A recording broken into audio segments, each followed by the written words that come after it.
secara singkat dari masalah zikir ini bahwa perjalanan menuju Allah setelah iman itu yaitu dengan cara zikir. Lah kunci daripada zikir lisan itu hanya sebagai kunci. Tujuannya apa? Supaya sampai ke hati. Ya, ini sampai ke hati ini kunci dong. Ya, jadi sasarannya justru itu adalah hati. Ya. Setelah hati, kemudian di situ khudur. Setelah khudur, di situ baru sampai pada tahapan yang puncak, yaitu tidak ada segala sesuatu selain Allah. Ya, gimana? Wa iyyaka an tafham. Ya. Lah pentingnya zikir. Kenapa dalam masalah ini kok zikir itu kok sampai dibahas sedemikian rupa?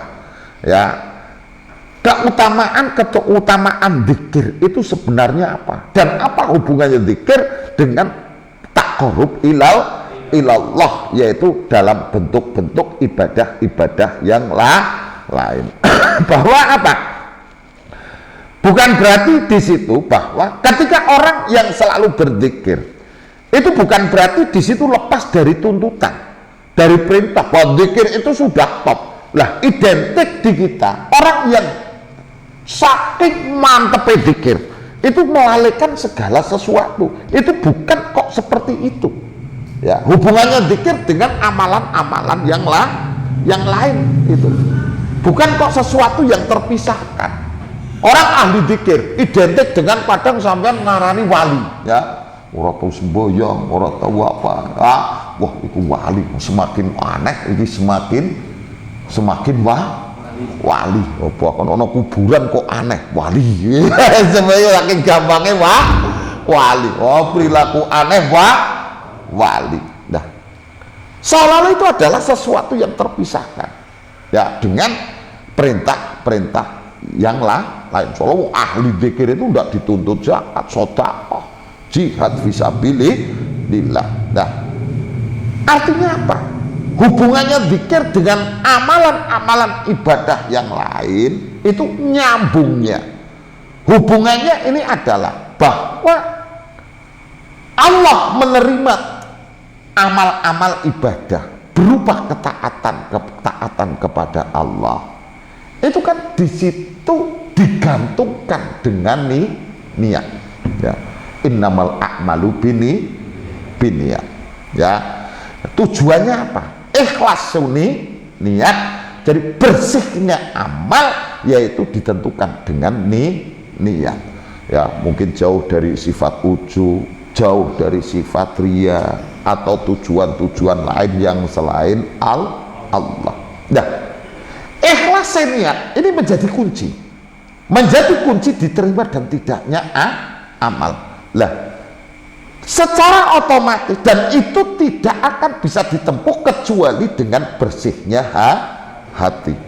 Nah, bersihnya hati ini yang akan menghalangi hamba dari Allah. Lah, salah satu cara untuk bisa membersihkan hati yaitu dengan cara apa? Dengan cara zikrullah. Tadi pentingnya zikir di sini ya. Tadi nyambungnya ya. Tadi amal ketaatan itu diterima dan tidaknya itu kan digantungkan kepada niat. Innamal a'malu binniyat wa innama likulli imri'in manawa. Ya, sampeyan tujuane nang kono ngaji nguliat ilmu krono netepi perintahe Allah ganjaran. Tapi berbeda nek tujuane sampeyan sergebot ngaji iya kok lah nang desane nyong jan ora ana wong sing bisa ngaji. Iki bingung ya imam iki. Lah nyong ora ngaji keprimen. Lah, ini akan menjadi sesuatu yang berbeda meskipun sepertinya itu baik. Jadi sampean sergap ngaji krono pengen jadi pengarap, sampean sergap ngaji krono pengen jadi imam umpamanya kan. Nah ini kan harus lah ikhlasnya niat itu yang bisa mengarah kepada ikhlasnya niat itu yang ditentukan oleh bersihnya hati. Nah, salah satu cara untuk membersihkan hati yaitu dengan cara memperbanyak zikrullah. Ya, ini nyambungnya. Wah, pentingnya zikir itu di sini ya. Yang kana mutawakifun ala salamatil qasdi ya. Jadi caranya itu salah satu jalan untuk menuju itu semua, diantaranya yaitu adalah yaitu zikrullah lah. Makanya secara tidak langsung zikir itu adalah menjadi syarat untuk kebaikan daripada taqarrub ilallah, kebaikan-kebaikan yang di situ tujuannya adalah kepada Allah supaya kebaikan kita bisa diterima oleh Allah ya.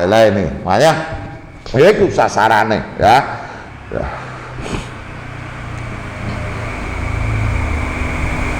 Jelas ya definisi dzikir ya.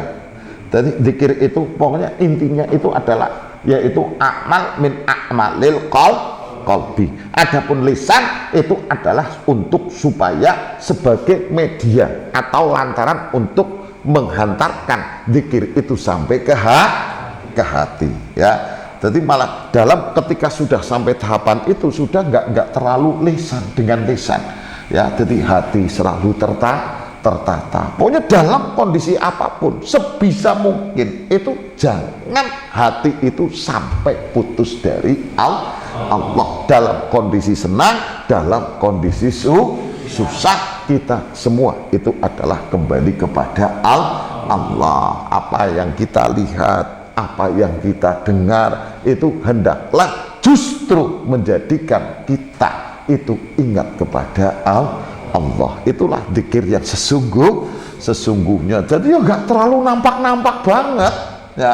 Mana sampean lihat perilaku wong sing top ya jarang terus didramatisir sedemikian rupa medeni wong ya. Lho tapi ngger wong sing bento-bento wah medeni wong ya. Karena hakikatnya memang di situ. Jadi bisa jadi Anda adalah bisa jadi tukang macul, tapi Anda sebenarnya itu adalah yang orang termasuk kategori ahli dzikir. Tapi ketika pemahaman Anda dzikir itu identik dengan tasbih sing sekepel-kepel, lalu sampai meninggalkan profesi macul karena apa? Angel karo nyekelitas tasbih. Sekali lagi kita korban sinetron. Nah, adapun kemudian itu di situ yang memang harus diucapkan. Nah, itu adalah bagian daripada zikir yang maksur dari Rasulullah Shallallahu Alaihi Wasallam ya. Jadi tahapan selanjutnya sudah ingat pikiran kita. Mana identik dengan perilaku kayak itu nulayani wong umum. Mana faktor saking nangkono iku saking atine kepincut karo dzikir iku nganti wong ke ngomong kaya wong edan iku saking wis mabuk cinta, tapi cinta karo Gusti Allah. Iki puncake dan itu butuh tahapan proses. Pertama lisan, ora kok terus merem nganti nyengir nganti nyungsep nganti nangis lu sing ditangis siapa? Lah ini ya, ini menjadi pelajaran bagi kita bahwa segala sesuatu ketika kita punya tendensi ilmu, yakin bahwa di situ itu indah ya, asik dan akan selalu relevan dengan kapasitas kita apa dan profesi apapun kita. Bisa jadi sampean adalah seorang supir dan sampean menjadi termasuk kategori orang ahli dzikir. Bisa jadi sampean itu pekerja bangunan dan Anda adalah termasuk orang yang ahli dzikir dan bahkan melebihi wong sing tasbihe sekepel kepel. Karena apa? Sing tasbih mesti gen lisan. Itu masih lesan. Kalau lisan itu cara tingkatan, itu tingkatan sing paling rendah. Ya, itu sebagai cara sebagai cara untuk kita bisa sampai kepada dzikir hati. Ya, ini ya hati, yaitu khudur munggah lagi. Nembe itu segala sesuatu yang ada itu kemudian Allah. Faham? Zaman gelem delak-delak serumang sana paling top ya. Dalam dunia dzikir itu grade yang paling rendah. Grade paling rendah. Tapi yang sudah mulai kelas dan berkelas itu malah justru hati. Bagaimana kita senantiasa menjaga hati untuk jangan sampai hati kita ini lepas dari Allah, jauh dari Allah. Karena enak, fleksibel, ya lah. Dengan profesi dan kapasitas Anda apa? Anda itu mampu. Tapi karena sampean korban sinetron ya Pak. Mau sampean jadi tukang batu pengen ahli dzikir, kudu siji nyekel cetok, siji nyekel tas. Nah, sehingga sesuatu itu kemudian menjadi pola pikir kita, itu merusak pola pikir kita tanpa ilmu, sehingga seolah itu tidak ada nukang dzikir yus angel, masa nukang karo dzikir, karena yang terlintas di benak kita adalah harus megang tasbih ya. Jadi sampai macul bisa, sampai pedagang bisa, bahkan apa yang Anda lihat kembali kepada Allah, apa yang Anda dengar itu justru mengingatkan kita kepada Allah. Itu yang sesungguhnya, itu sing tingkatan umum. Paham ya? Nah, sehingga apa? Kita mulai berpikir apapun profesi Anda bisa. Yakin selama ini tidak bisa. Karena identik itu dominasi dzikir, itu adalah identik dengan yang Anda pahami, berarti minimal tasbih, minimal itu mah. Makanya wong sowan maring kiai iki jarang sing takon lho gue. Takon iki utange kok mboten lunas-lunas, amalane nopo? ya, paham ya?